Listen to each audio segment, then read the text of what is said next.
নিজে এতিম ছিলেন, আর এতিমের প্রতি তার এত দরদ ছিল, একবার তিনি ঈদের দিকে নামাজ পড়ার জন্য যাচ্ছেন।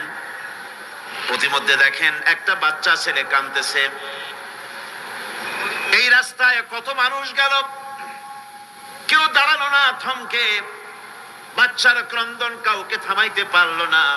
কিন্তু বিশ্ব নবী, দয়ার নবী রাহমাতুল লিল আলামিন বাচ্চার কান্না দেখে পাও বাড়াতে পারলেন না। নবীজি দাঁড়ায় গেলেন, জিজ্ঞেস করেন, ও বাচ্চা, ঈদের দিনে কাঁদো কেন? ঈদের দিনে তো কাঁদতে নাই।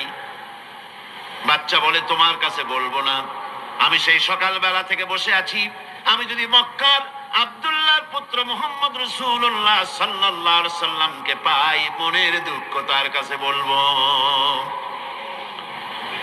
বিশ্ব নবী জমিনের উপরে বসে পড়লেন, বাচ্চারে কোলের উপরে উঠায় বলেন, বাচ্চা বলো কি তোমার দুঃখ?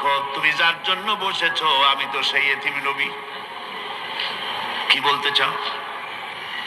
বাচ্চা বলতেছেন, ইয়া রাসূলুল্লাহ, আমার বাবা মারা গেছে সেই ছোট্টবেলায়, একেবারেই তখন মায়ের পেট থেকে আমি আসার পর বাপ মরে গেল, আমার মা আর একজনের সঙ্গে বিয়ে বসেছে, সেই পুরুষটি আমারে দেখতে পারে না, আমার মা যদি আমারে কোলে করে এসে সহ্য করতে পারে না, আমারে চুমা খাইলে সহ্য করতে পারে না, আমারে খাবার দিলে মা মার খায়।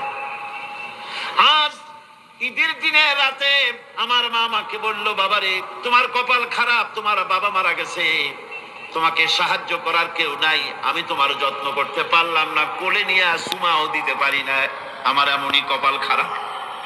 সুতরাং এতিমের দরদ এতিম ছাড়ার কেউ বুঝবে না। তুমি আজ চলে যাও, ওই রাস্তায়, ঈদের রাস্তায় দাঁড়ায় থাকো, মাঠের রাস্তার পাশে, বিশ্ব নবীর কাছে তোমার দুঃখ বলো, এতিমের দুঃখ তিনি বুঝবেন।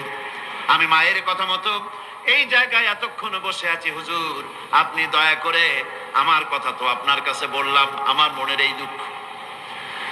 নবীজি বাচ্চার কথা শুনতেছিলেন, চোখ দিয়া পানি পড়তেছিল, বাচ্চাকে বুকের সঙ্গে জড়িয়ে ধরে নবীজি বলেন, ও এতিম, মুহাম্মদ সাল্লাল্লাহু আলাইহি ওয়াসাল্লাম যদি তোমার পিতা হন আর হযরতে আয়েশা যদি তোমার মা হয়ে যায়, বলো তোমার মনের দুঃখ মেটে নাকি?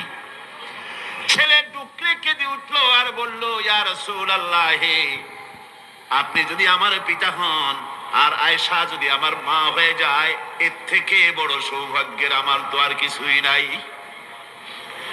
নবীজি এতিমকে বাড়ি নিয়ে গিয়ে হযরতে আয়েশার হাতে তুলে দিয়ে বললেন, আয়েশা রে, পবিত্র ঈদের দিনে আল্লাহ রাব্বুল আলামিন তোমার